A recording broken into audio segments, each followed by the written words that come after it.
ಎಲ್ರಿಗೂ ನಮಸ್ಕಾರ. ಇನ್ಫೋಸ್ಟ್ರೀಮ್ ಯೂಟ್ಯೂಬ್ ಚಾನೆಲ್ಗೆ ಎಲ್ರಿಗೂ ಕೂಡ ಸ್ವಾಗತ. ಈ ವಿಡಿಯೋದಲ್ಲಿ ನಾವು ಸೀರೀಸ್ ಅಂಡ್ ಪ್ಯಾರಲಲ್ ರೆಸಿಸ್ಟೆನ್ಸ್ ಮೇಲೆ ಇನ್ನೊಂದು ಪ್ರಾಬ್ಲಮ್ ಅನ್ನ ಡಿಸ್ಕಸ್ ಮಾಡ್ತಾ ಹೋಗೋಣ. ಸೊ ಕ್ವಶನ್ ಏನ್ ಹೇಳ್ತಾ ಇರೋದು, find the current I supplied by the source shown. Source ಅಂತಂದ್ರೆ ಅವರು ವೋಲ್ಟೇಜ್ ಸೋರ್ಸ್ ಪ್ರಕಾರ ಹೇಳ್ತಾ ಇದ್ದಾರೆ. ಈ ಒಂದು ಸರ್ಕ್ಯೂಟ್ ನೀವು ನೋಡಿದ್ರೆ ನಮಗೆ ನೀಟಾಗೆ ಒಂದೇ ಒಂದು ವೋಲ್ಟೇಜ್ ಸೋರ್ಸ್ ಇರೋದು, ಸರಿನಾ? ನಾವೇನ್ ಕಂಡುಹಿಡಿಬೇಕಾಗಿರೋದು, ಕರೆಂಟ್ ಐ ಅನ್ನ ಕಂಡುಹಿಡಿಬೇಕಾಗಿರೋದು. Current I will be, so ಆ ಕರೆಂಟ್ ಐ ಅನ್ನ ಕಂಡುಹಿಡಿಬೇಕು. ವೋಲ್ಟೇಜ್ ಒಂದೇ ಒಂದು ಸೋರ್ಸ್ ಇರೋದ್ರಿಂದ ಟೋಟಲ್ ವೋಲ್ಟೇಜ್ ಎಷ್ಟಿದೆ ನನಗೆ 100. So total voltage is equal to 100 volts.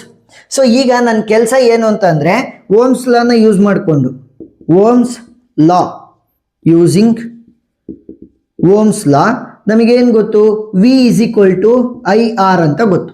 ನಾನು ಕ್ಯಾಲ್ಕುಲೇಟ್ ಮಾಡಬೇಕಾಗಿರೋದೇನು, ಕರೆಂಟ್ ಅನ್ನ ಕ್ಯಾಲ್ಕುಲೇಟ್ ಮಾಡಬೇಕು.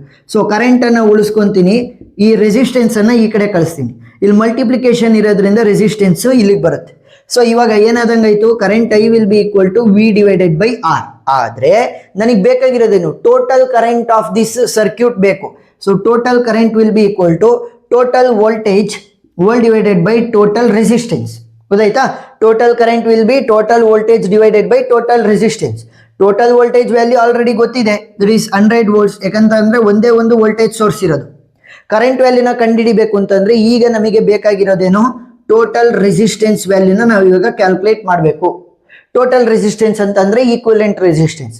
ಇಲ್ಲಿ ನಮ್ಮ ಸರ್ಕ್ಯೂಟ್ ಅಲ್ಲಿ ಸೀರೀಸ್ ಮತ್ತೆ ಪ್ಯಾರಲಲ್ ರೆಸಿಸ್ಟೆನ್ಸ್ಗಳು ಎರಡೂ ಕೂಡ ಇದಾವೆ. ಸೊ ಸೀರೀಸ್ ರೆಸಿಸ್ಟೆನ್ಸ್ ಏನಾದ್ರೂ ಇದ್ರೆ ನಾವೇನ್ ಮಾಡ್ತೀವಿ, ಡೈರೆಕ್ಟ್ ಆಗಿ ಆಡ್ ಮಾಡ್ತಾ ಹೋಗ್ತೀವಿ. Directly add the resistances. ಎಷ್ಟಾದ್ರೂ ಇರಲಿ, 3 ಅಥವಾ 4, 5, 6 ಎಷ್ಟಾದ್ರೂ ಇದ್ರೆ ಸುಮ್ಮನೆ ಆಡ್ ಮಾಡ್ತಾ ಹೋಗ್ತೀವಿ ರೆಸಿಸ್ಟೆನ್ಸ್ಗಳನ್ನ, ಸೀರೀಸ್ ಆಗಿದ್ರೆ. ಅದೇ ಪ್ಯಾರಲಲ್ ಆಗಿದ್ರೆ add by reciprocal of resistance ಅಂತ ಅಂದ್ರೆ ರೆಸಿಸ್ಟೆನ್ಸ್ಗಳನ್ನ ರೆಸಿಪ್ರೋಕಲ್ ಮಾಡಿ ಆಮೇಲೆ ನಾವು ಆಡ್ ಮಾಡ್ತಾ ಹೋಗ್ತೀವಿ. 20 ಇದೆ ಅಂತ ಅನ್ಕೊಳ್ಳಿ, 1/20 ಆ ತರ ನಾವು ರೆಸಿಪ್ರೋಕಲ್ ಮಾಡಿ ಆಡ್ ಮಾಡ್ತಾ ಹೋಗ್ತೀವಿ. ಸೊ ಪ್ರಾಬ್ಲಮ್ ಅನ್ನ ಸಾಲ್ವ್ ಮಾಡ್ಬೇಕಾದ್ರೆ ನಿಮಗೆ ಕ್ಲಿಯರ್ ಆಗಿ ಅರ್ಥ ಆಗ್ತಾ ಹೋಗುತ್ತೆ.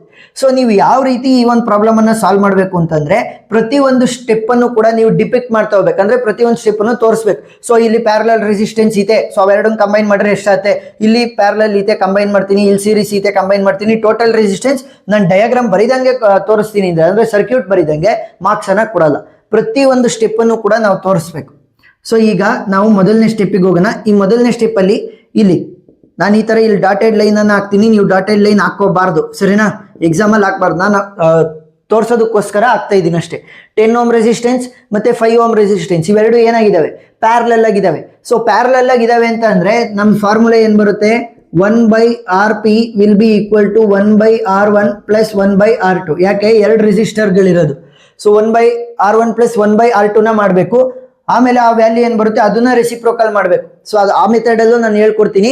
ಮತ್ತೆ ಇನ್ನೊಂದು ಮೆಥಡ್ ಶಾರ್ಟ್ ಟ್ರಿಕ್ ಬರುತ್ತೆ. ಏನಾದ್ರೂ ಕೂಡ 2 ರೆಸಿಸ್ಟೆನ್ಸ್ಗಳು ಇದಾವೆ ಅಂತ ಅನ್ಕೊಳ್ಳಿ, ಓನ್ಲಿ 2 ರೆಸಿಸ್ಟೆನ್ಸ್. 2 ರೆಸಿಸ್ಟೆನ್ಸ್ ಇದ್ರೆ ಅದರ ಈಕ್ವಲೆಂಟ್ ರೆಸಿಸ್ಟೆನ್ಸ್ ಏನಾಗಿರುತ್ತೆ, R1 into R2 whole divided by R1 plus R2, ಸರಿನಾ?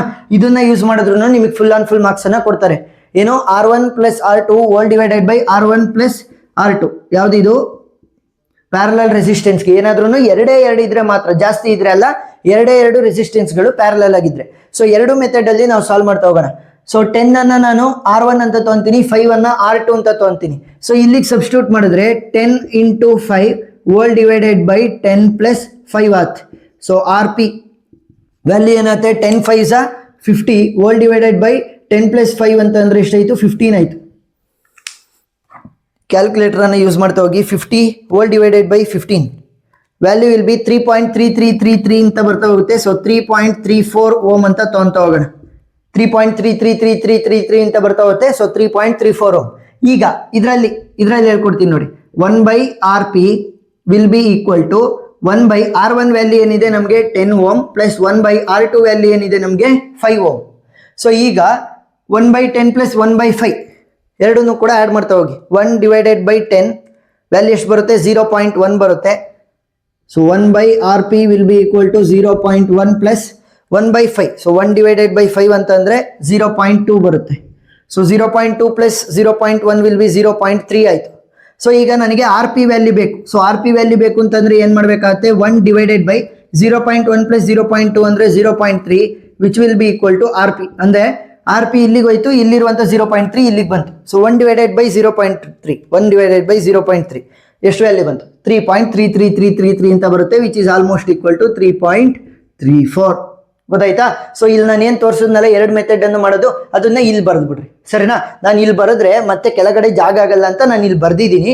ಸೊ ಏನ್ ಮಾಡಬೇಕು, ಡಯಾಗ್ರಾಮ್ ಅನ್ನ ಬರೀಬೇಕು, ಅಲ್ಲಿ ಏನು ಕ್ಯಾಲ್ಕುಲೇಷನ್ಸ್ ಅನ್ನ ಮಾಡಿದೀನಿ ಅದನ್ನ ಬರಿತಾ ಹೋಗ್ಬೇಕಂತ. S, okay. ಸೊ ವ್ಯಾಲ್ಯೂ ಏನ್ ಬಂತು? 3.3 ಓಮ್. ಸೊ ಇವಾಗ ಏನ್ ಮಾಡಬೇಕು, ಒಂದು ಈಕ್ವಲೆಂಟ್ ರೆಸಿಸ್ಟೆನ್ಸ್ ಅನ್ನ ತಗೊಂತ ಹೋಗ್ತೀನಿ. ನೆಕ್ಸ್ಟ್ ಇಲ್ಲೊಂದು ರೆಸಿಸ್ಟೆನ್ಸ್ಗಳು, ವೋಲ್ಟೇಜ್ ಸೋರ್ಸು. ನೆಕ್ಸ್ಟ್ ಈ ಕಡೆ ನನಗೆ ಎರಡು ರೆಸಿಸ್ಟೆನ್ಸ್ಗಳು ಹಂಗೆ ಇದಾವೆ, ಇನ್ನೂ ಕೂಡ ನಾನು ಅದನ್ನ ಮುಟ್ಟಿಲ್ಲ.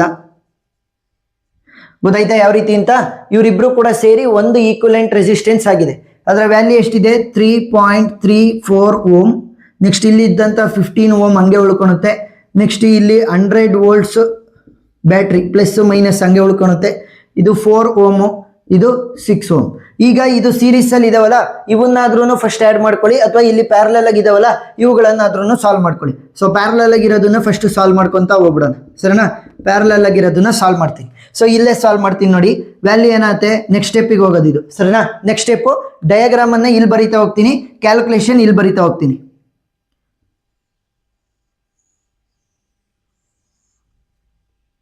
ಇದು ಎರಡನೇ ಸ್ಟೆಪ್ಪಿಗೆ ಕ್ಯಾಲ್ಕುಲೇಷನ್. ಈಗ ಮೂರನೇ ಸ್ಟೆಪ್ಪಿಗೆ ಕ್ಯಾಲ್ಕುಲೇಷನ್ ಯಾವ ರೀತಿ? 4 ಮತ್ತೆ 6 ಎರಡು ರೆಸಿಸ್ಟೆನ್ಸ್ಗಳಿರೋದು. ಇವೆರಡರಲ್ಲಿ ಯಾವುದಾದ್ರೂ ಮೆಥಡ್ ಅನ್ನು ಯೂಸ್ ಮಾಡಿ, ನಾನು ತೋರಿಸಿದ್ದಷ್ಟೇ, ಇವೆರಡನ್ನು ಯೂಸ್ ಮಾಡಿದ್ರು ಸೇಮ್ ಆನ್ಸರ್ ಬರುತ್ತೆ ಅಂತ. ಇಲ್ಲೂ ಕೂಡ ಎರಡು ರೆಸಿಸ್ಟೆನ್ಸ್ಗಳು ಪ್ಯಾರಲಲ್ ಆಗಿರೋದ್ರಿಂದ R1 ಅಂತ 4 ಅನ್ನ ತಗೊಂತೀನಿ, R2 ಅಂತ ನಾನು 6 ಅನ್ನ ತಗೊಂತೀನಿ. So R P will be equal to R1 into R2 whole divided by R1 plus R2. So R P value will be, R1 value ಏನು? 4 ಇಂಟು R2 ವ್ಯಾಲ್ಯೂ 6 ಇದೆ, 4 into 6 whole divided by 4 plus 6. 6 4 ಎಷ್ಟು ಬರುತ್ತೆ? 24 whole divided by 6 plus 4 ಅಂತ ಅಂದ್ರೆ 10. So 24 by 10 ಅಂತಂದ್ರೆ 2.4 ohm. So ಇದು ಅಷ್ಟರದ್ದು ಕೂಡ equivalent resistance ಎಷ್ಟು ಬಂತು? ಇವೆರಡರದ್ದು ಕೂಡ 2.4 ಓಮ್. ಸೊ ಮತ್ತೆ ಡಯಾಗ್ರಾಮ್ ಅನ್ನ ಬರಿಬೇಕು ಅಂತಂದ್ರೆ ಸರ್ಕ್ಯೂಟ್ ಅನ್ನ ಬರಿತಾ ಹೋಗೋಣ. ವೋಲ್ಟೇಜ್ ಸೋರ್ಸ್, ನೆಕ್ಸ್ಟ್ ಈಗ ಇವೆರಡೂ ಕೂಡ ಸೇರಿ ಒಂದು ಈಕ್ವಲೆಂಟ್ ರೆಸಿಸ್ಟೆನ್ಸ್ ಆಗಿದೆ, ಆ ಥರ. ನೆಕ್ಸ್ಟ್ ಇಲ್ಲಿ ಒಂದು ಈಕ್ವಲೆಂಟ್ ರೆಸಿಸ್ಟೆನ್ಸ್, ಇದು 15 ಓಮ್. ನೆಕ್ಸ್ಟ್ ಇದು 3.34 ಓಮ್. ನೆಕ್ಸ್ಟ್ ಇದು 100 ವೋಲ್ಟ್ಸು ಪ್ಲಸ್ಸು ಮೈನಸ್ಸು. ಇದೆಷ್ಟು ಬಂತು? Equivalent 2.4 ohm. ಸೊ ಈಗ ನೀವು ಇಲ್ಲಿ ನೋಡಿದ್ರೆ 15 ಓಮ್ ಮತ್ತೆ 3.3 ಓಮ್ ರೆಸಿಸ್ಟೆನ್ಸ್ ಏನಾಗಿದ್ದಾವೆ, ಇವೆರಡೂ ಕೂಡ ನಮಗೆ ಸೀರೀಸ್ ಅಲ್ಲಿ ಇದಾವೆ. ಸೊ ಡಾಟ್ ಹಾಕಕ್ಕೆ ಹೋಗ್ಬೇಡ್ರಿ, ನಾನು ತೋರಿಸ್ತಾ ಇರೋದಷ್ಟೇ ನಿಮಗೆ. ಸೊ ಸೀರೀಸ್ ಅಲ್ಲಿ ಇದಾವೆ ಅಂತಂದ್ರೆ ಡೈರೆಕ್ಟ್ ಆಗಿ ಆಡ್ ಮಾಡ್ಬಿಡ್ಬೋದು. 15 ಪ್ಲಸ್ 3.34 ವ್ಯಾಲ್ಯೂ ಎಷ್ಟು ಬರುತ್ತೆ? 18.34. ಅದನ್ನ ಬರೀರಿ. 15 plus 3.34 will be equal to 18.34 ohm. So ಅದರದ್ದು ಡಯಾಗ್ರಾಮ್ ಅನ್ನ ಬರಿಬೇಕಾಗತ್ತೆ. ಒನ್ ಈಕ್ವಲೆಂಟ್ ರೆಸಿಸ್ಟೆನ್ಸ್ ಆಗಿತ್ತು ಅಂತೀನಿ, 18.34 ಓಮ್ ಅಂತ. ನೆಕ್ಸ್ಟ್ ಇಲ್ಲಿ ನಮಗೆ ವೋಲ್ಟೇಜ್ ಸೋರ್ಸ್ ಬರ್ತಾ ಹೋಗುತ್ತೆ. ನೆಕ್ಸ್ಟ್ ಇಲ್ಲೊಂದು ರೆಸಿಸ್ಟೆನ್ಸ್ ಸೋರ್ಸ್ ಬರುತ್ತೆ, ದಟ್ ಈಸ್ 2.4 ಓಮ್. ಇದು 100 ವೋಲ್ಟ್ಸ್ ಪ್ಲಸ್ ಮೈನಸ್. ಈಗ ನೀವು ನೋಡಿದ್ರೆ 18.34 ಓಮ್ ಮತ್ತೆ 2.24 ಓಮ್ ಎರಡು ಕೂಡ ಪ್ಯಾರಲಲ್ ಆಗಿದಾವೆ. ಸೊ ಪ್ಯಾರಲಲ್ ಆಗಿದಾವೆ ಅಂತಂದ್ರೆ ಸೇಮ್ ಆರ್ ಪಿ ವ್ಯಾಲ್ಯೂನ ಕ್ಯಾಲ್ಕುಲೇಟ್ ಮಾಡ್ದಂಗೆ. R P will be equal to R1 into R2 whole divided by R1 plus R2. R1 value ಎಷ್ಟು ಕೊಟ್ಟಿದ್ದಾರೆ? 18.34. ಸೊ ಅದನ್ನು ತೊಗೊಳ್ಳೋಣ, ಯಾವುದಾದ್ರೂ ಒಂದನ್ನು R1 ಅಂತ ತೊಗೊಳ್ಳಿ ಅಷ್ಟೇ. 18.34 into R2 value 2.4 hole divided by 18.34 plus 2.4. So ಇವಾಗ ವ್ಯಾಲ್ಯೂ ಎಷ್ಟಾಗುತ್ತೆ? 18.34 ಇಂಟು 2.4 ವ್ಯಾಲ್ಯೂ ಎಷ್ಟು ಬಂತು? 40.016 44.016 divided by 18.34 plus 2.4. So value ಎಷ್ಟು ಬರುತ್ತೆ? 20.74.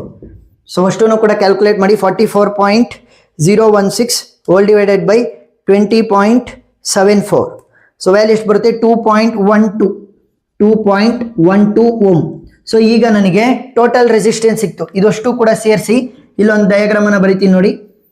So this is the resistance, total resistance ಎಷ್ಟು? 2.12 ಅಂತಂದ್ರೆ ಟೋಟಲ್ ಈಕ್ವಲೆಂಟ್ ರೆಸಿಸ್ಟೆನ್ಸ್ ಆ ಒಂದು ಸರ್ಕ್ಯೂಟ್ದು. ವೋಲ್ಟೇಜ್ ಇಲ್ಲಿದೆ, ವೋಲ್ಟೇಜ್ ಎಷ್ಟು? 100 ವೋಲ್ಟ್ಸು. ಇದು ಪ್ಲಸ್, ಇದು ಮೈನಸ್. ಈಗ ನಮಗೆ ಟೋಟಲ್ ರೆಸಿಸ್ಟೆನ್ಸ್ ಕೂಡ ಸಿಕ್ಕಿದೆ, ದಟ್ ಇಸ್ 2.12 ಓಮ್. ಈಗ ನಾನು ಈ ಒಂದು ಫಾರ್ಮುಲಾಗೆ ಸಬ್ಸ್ಟಿಟ್ಯೂಟ್ ಮಾಡಿದ್ರೆ ನನಗೆ ವ್ಯಾಲ್ಯೂ ಸಿಗ್ತಾ ಹೋಗುತ್ತೆ. So I total will be equal to V total. V total ಎಷ್ಟಿರೋದು? 100 volt divided by R total ಎಷ್ಟಿದೆ 2.12. ಸೊ ಕ್ಯಾಲ್ಕುಲೇಟರಲ್ಲಿ ಹಾಕಿ 100 volt divided by 2.12 value will be 47.16 ampere. ಸರಿನಾ? SI ಯೂನಿಟ್ ಬರೆಯೋದನ್ನ ಮರಿಬಾರ್ದು. ಕರೆಂಟ್ ಆದರೆ ಆಂಪಿಯರ್, ರೆಸಿಸ್ಟೆನ್ಸ್ ಆದರೆ ಓಮ್, ವೋಲ್ಟೇಜ್ ಆದರೆ ವಿ ಇಂದನೇ ವೋಲ್ಟ್ಸ್ ಇಂದನೇ ನಾವು ರೆಪ್ರೆಸೆಂಟ್ ಮಾಡ್ತಾ ಹೋಗ್ತೀವಿ. ಸೊ ಈ ತರ ನೀವು ಸ್ಟೆಪ್ ಬೈ ಸ್ಟೆಪ್ ಎಕ್ಸ್ಪ್ಲನೇಷನ್ ಅನ್ನು ತೋರಿಸ್ಬೇಕು, ಮತ್ತೆ ಏನು ನೀವು ಬರ್ದಿದ್ದೀರಲ್ಲ ಸರ್ಕ್ಯೂಟು ಅದನ್ನು ಕೂಡ ತೋರಿಸ್ಬೇಕಾಗುತ್ತೆ. ಸೊ ಈ ಎರಡು ಮೆಥಡ್ ಅಲ್ಲಿ ಏನು ಬರೆಯೋದು ಬೇಡ, ಇದೇ ಮೆಥಡ್ ಅಲ್ಲಿ ಬರೀರಿ. ಎರಡು ರೆಸಿಸ್ಟೆನ್ಸ್ಗಳು ಏನಾದರೂ ಇದ್ರೆ, ಎರಡಕ್ಕಿಂತ ಜಾಸ್ತಿ 3 ಏನಾದರೂ ಬಂತು ಅಂತಂದ್ರೆ ಈ ಒಂದು ಮೆಥಡಿಗೆ ಹೋಗ್ಬೇಕಾಗತ್ತೆ. ಸರಿನಾ? ಎಸ್. ಸೊ ಸ್ಕ್ರೀನ್ ಶಾಟ್ ತಗೊಳ್ಳಿ. ಏನೇ ಡೌಟ್ ಇದ್ರೂ ಕೂಡ ಕಮೆಂಟ್ ಸೆಕ್ಷನ್ ಅಲ್ಲಿ ತಿಳಿಸಿ. ಒಂದು 2-3 ಪ್ರಾಬ್ಲಮ್ ಅನ್ನ ಸಾಲ್ವ್ ಮಾಡಿದಾಗ ಕ್ಲಿಯರ್ ಆಗ್ತಾ ಹೋಗುತ್ತೆ. ಯಾವ್ದನ್ನ ರೆಸಿಸ್ಟೆನ್ಸ್, ಯಾವ್ದನ್ನ ಸೀರೀಸ್ ಆಗಿ ತಗೋಬೇಕು, ಯಾವ್ದನ್ನ ಪ್ಯಾರಲಲ್ ಆಗಿ ತಗೋಬೇಕು ಅಂತ. ಸೊ ವಿಡಿಯೋ ಇಷ್ಟ ಆಗಿದ್ರೆ ಸಬ್ಸ್ಕ್ರೈಬ್ ಮಾಡ್ಕೊಂಡು ಸಪೋರ್ಟ್ ಮಾಡೋದನ್ನ ಮರಿಬೇಡಿ. Thank you for watching.